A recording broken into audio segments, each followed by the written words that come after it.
So you've just bought a 718 GT4 and you're probably looking at this car thinking it's ready to go. It's got suspension, tires, brakes already. What else does she need?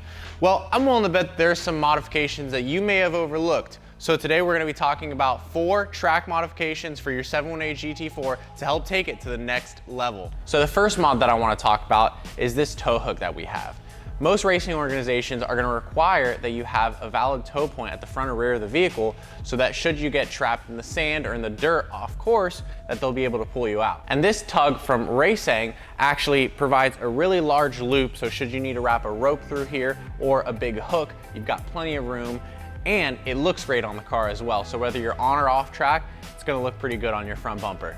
Now the next thing that we're going to talk about is these beautiful factory carbon seats that we have in this GT4. Seats are one of the most important modifications you do on a track car because they help you stay planted in the vehicle. If they're helping you not move, then you're going to feel the car in the corners better. And one thing that you may have noticed if you've hit the track without bucket seats before is that your knees will get bruised pretty quickly, or they'll start chafing, you can get scabs, because naturally you're gonna wanna brace your knees against the sides of the car so that you can stay more planted. But with factory carbon seats, you don't need to do that.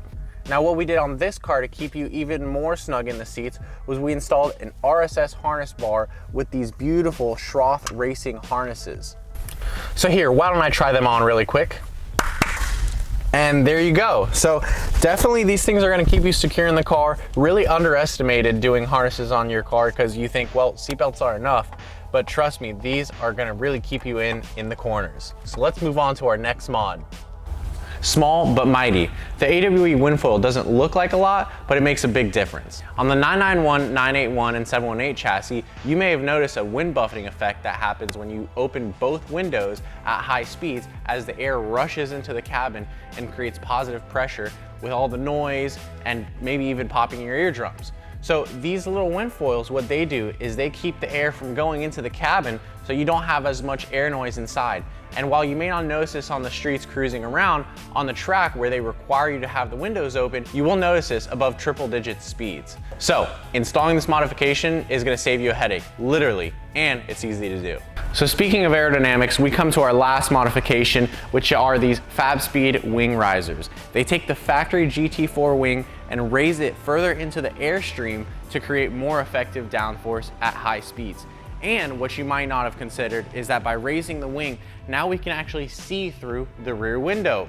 So you've got increased visibility on the track, you've got increased downforce, and personally, I think that raising the wing up like this helps add a more balanced look to the car with the aggressive front end and now this aggressive rear end. These wing risers are really simple to install and they're gonna make a big difference on how your car looks and feels at the track. So there you have it, some overlooked track modifications for your 718 GT4. All of these are available on our site at flat6motorsports.com. We hope you enjoyed today's video and we look forward to seeing you in the next one. Stay tuned.